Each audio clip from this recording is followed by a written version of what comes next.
Good morning. My name's Spencer. And oh boy, am I hungry. Hi, I'm Sarah. And I'm Lily, and we're here to talk about breakfast.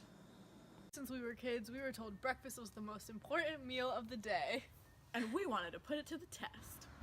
We made a Google survey asking Grant High School students their grade level, GPA, amount of hours they sleep, the amount of times they eat breakfast a week, and their work ethic. What we collected for this observational study was a convenient random sample. We wanted to test if there was a correlation between GPA and breakfast, but the expected values ended up being less than 5.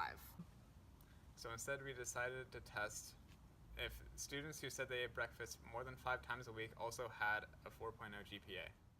To make our expected values tables, we used the matrix function on our calculator, and we divided our GPAs into less than 4.0 and equal to 4.0 to make sure that our expected values were high enough. To see if eating breakfast correlated with having a 4.0, we did a chi-square test for independence. Our HO was that eating breakfast was independent of students with 4.0s, and our claim was that eating breakfast is dependent. We did an inverse chi-squared test with an alpha value of 0.05 and a DF of 1 to get a critical value of 3.84. Our test statistic was 7.20 and our p-value was 0.007, which is smaller than alpha, meaning we reject HO. There is enough evidence to support the claim that students with a 4.0 eat breakfast more than students without a 4.0 when alpha equals 0.05. We also wanted to see if there was a statistical correlation between grade level and how many times a week people ate breakfast. We created an expected value chart showing how many times you eat breakfast depending on your grade level. We chose to do another chi-squared test for independence instead of a regression line because there are so many other factors that influence eating breakfast. A regression line wouldn't be a very accurate prediction.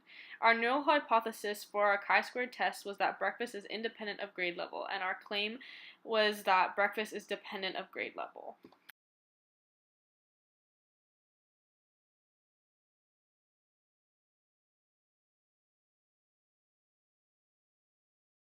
We did inverse chi-squared with an alpha value of 0.05 and a DF of 6 to get us a critical value of 12.591.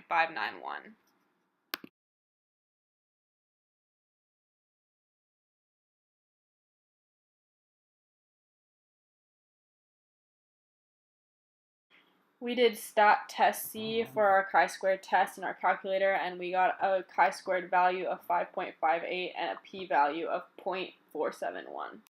With a p-value greater than our alpha value, we fail to reject HO. There is not enough evidence to support the claim that how many times a student eats breakfast is dependent of grade level at an alpha value of 0.05.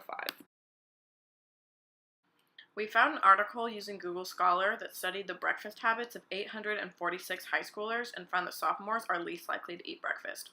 Our observed values also found sophomores the least likely to eat breakfast. Throughout our video, we had some limitations that we didn't expect.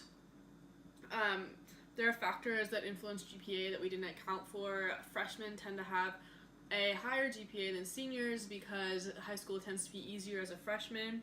Survey takers could have entered incorrect data, and we had convenient sampling because we chose the classes that we got data from, and it was in our own school.